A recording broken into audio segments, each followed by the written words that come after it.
Hello guys, welcome to షేరు ఐడియాస్కి. ఆంధ్రప్రదేశ్ రాష్ట్ర వ్యాప్తంగా ఎంసెట్ ఎంట్రన్స్ ఎగ్జామ్ సంబంధించిన కౌన్సిలింగ్ అయితే పూర్తయింది కాబట్టి వాటికి సంబంధించి అలాట్మెంట్ ఆర్డర్ ఎప్పుడు వస్తుందని చాలామంది అడుగుతున్నారు. మొత్తానికి అయితే శుభవార్త అయితే చెప్పింది రాష్ట్ర ప్రభుత్వం. ఈ వీడియో క్లారిటీ చెప్తా ఎందుకు చూడండి ఫ్రెండ్స్. మీరుగా మంచిగా ఫస్ట్ టైం వస్తే ప్రతి ఒక్క లైక్ అండ్ షేర్ చేయండి, ప్రతి ఒక్క సబ్స్క్రైబ్ చేసి పక్క మిల్హోన్ చేసుకోండి. ఇంకా డైరెక్ట్ టాపిక్కి వెళ్ళిపోతా.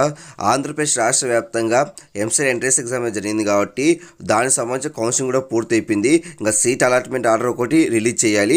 బట్ మనకైతే నిన్ననే వస్తుంది అనుకున్న సీట్ అలాట్మెంట్ ఆర్డర్ మళ్ళీ పోస్ట్ పోన్ చేశారు. ఈ రోజన్నా వస్తుందా లేదా అని చాలా మంది విద్యార్థులు అడుగుతూ ఉన్నారు. ఈ రోజు అయితే సీట్ అలాట్మెంట్ ఆర్డర్ అయితే రిలీజ్ చేస్తారు. ఎందుకంటే మళ్ళీ రేపటి నుంచి రిపోర్టింగ్ అయితే చేయాలి కాబట్టి కన్ఫామ్గా ఈరోజు అయితే సీట్ అలాట్మెంట్ ఆర్డర్ రిలీజ్ చేసి అందరికైతే మనకైతే రేపటి నుంచి అలాట్మెంట్ ఆర్డర్ అయితే కాలేజీలలో రిపోర్ట్ చేయమని అయితే చెప్తారు కన్ఫామ్గా. కాబట్టి ఇది ఓవరాల్గా మనకైతే ఈరోజు ఉదయం 11 గంటలకు కానీ సాయంత్రం 4 లోపు మనకైతే ఈ కౌన్సిల్ సంబంధించిన అలాట్మెంట్ ఆర్డర్ అయితే రిలీజ్ చేస్తారు. కాబట్టి ఎవరు భయపడాల్సిన అవసరం అయితే లేదు. ఇంకా అప్డేట్స్ ఖచ్చితంగా పోస్ట్ చేస్తాను. ప్రతి ఒక్క లైక్ అండ్ షేర్ చేయండి, ప్రతి ఒక్క సబ్స్క్రైబ్ చేసి పక్క మిల్హోన్ చేసుకోండి.